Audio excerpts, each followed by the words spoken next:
kung nais natin ng kalayaan at pagbabago, we must enlighten the people and empower the people.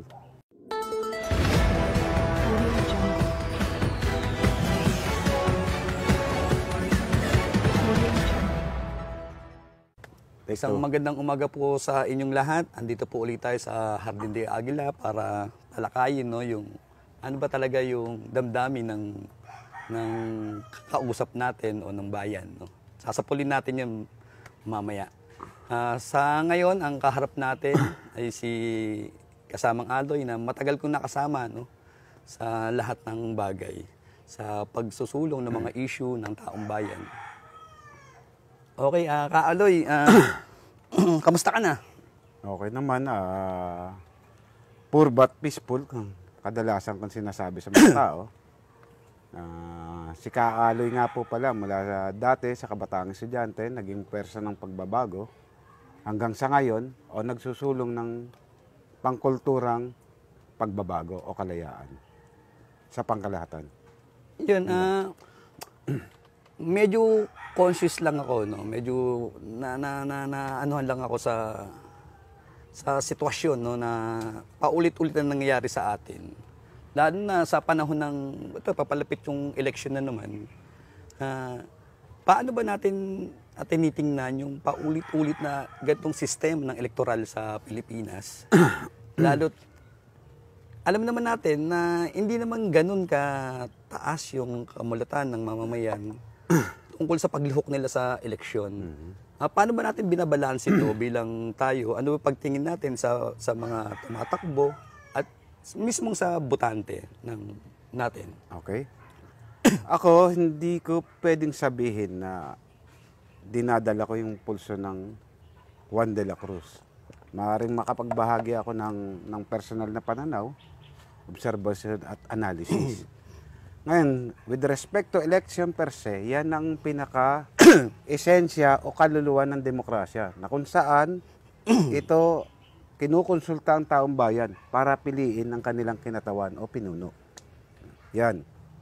The problem is may iba't ibang pananaw ang mga tao, partikular ang politiko, ang electoral, ang academe and intellectual, and the basic sectors, o yung mga nasa laylayan, which is the working class, the peasant, etc.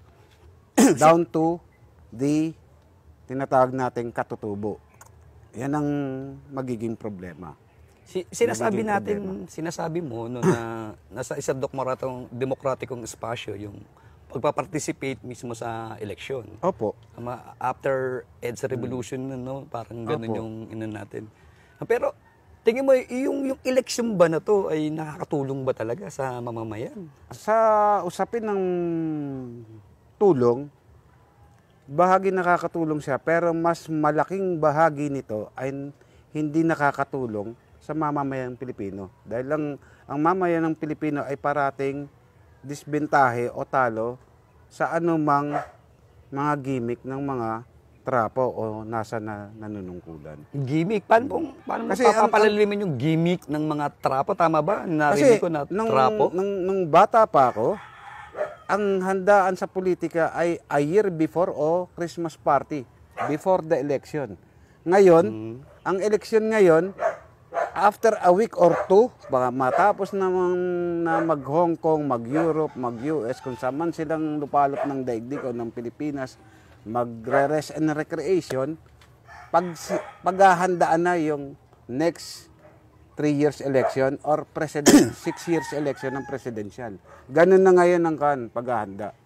Iyon nga sinasabi natin na paulit-ulit kasi na ganyan, parang nagiging icing na lang yan icing na lang siya.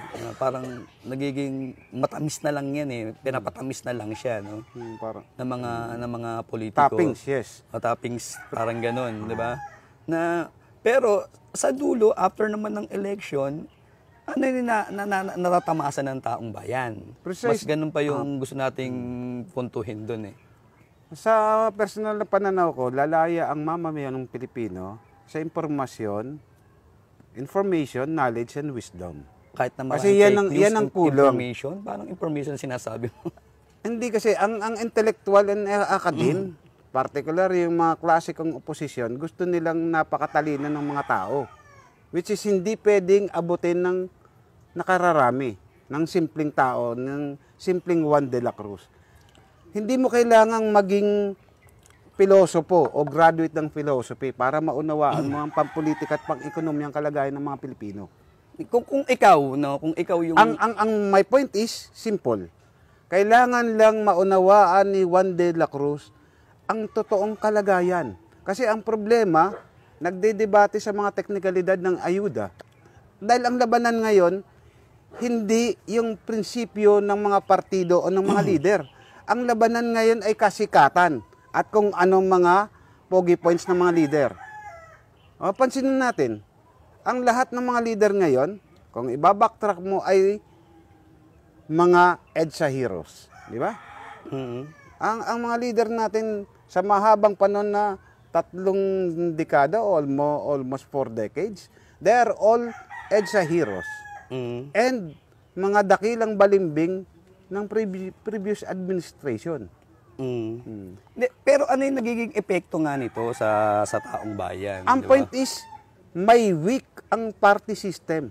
Ang sa akin, sa personal na pananaw ko, ang problema ay hindi yung ayuda o yung pogi points ng mga tao, kundi ang electoral system. Why?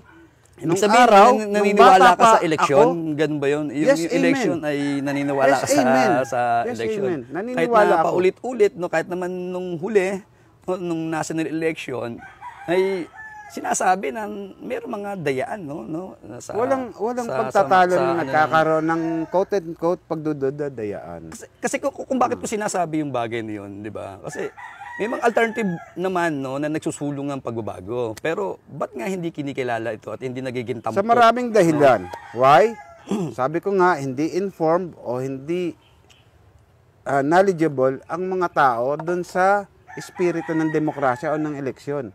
Ang thinking ng mga tao, even the mga leaders, kung sinong sikat.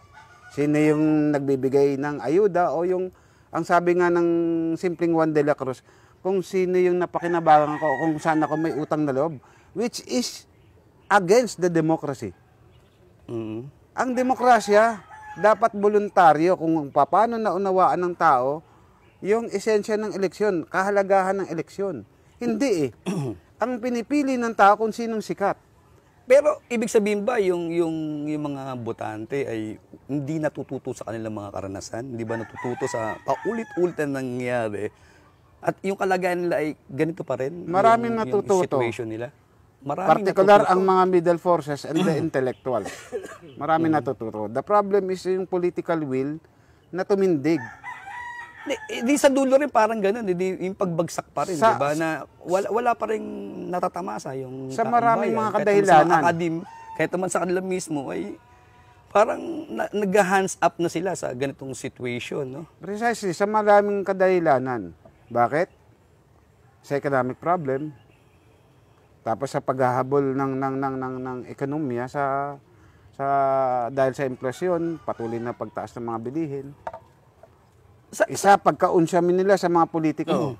Isipin mo, from old Marcos up to the present, ano yung signifikanteng pagbabago sa lipunan natin, particular sa electoral.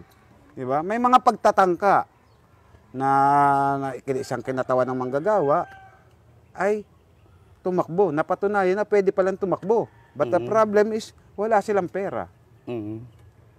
Wala silang sapat na makinarya. Meron man hindi pa ganun kalakas. Prinsipyo lang yung daladala. Prinsipyo parang lang ang ganun. kapital. May mga ilang nananalo o lumulusot, hindi pa sa usapin na dahil sa prinsipyong dinadala niya, kundi nakipag-alyansa o nakipag-tandem sila sa trapo. Diba, tingnan natin yung yung situation mismo, no, sa actual. Yung actual na kaganapan o ginagawa ng mga politiko, yung sa usapin na estratehiya na pumupunta sa mga lugar at namimigay ito ng mga tulong, 'di ba? Namimigay ito ng kung ano-ano, parang Financial goods. etc., etc., 'di ba? Para pang vacuum sa taong bayan. No.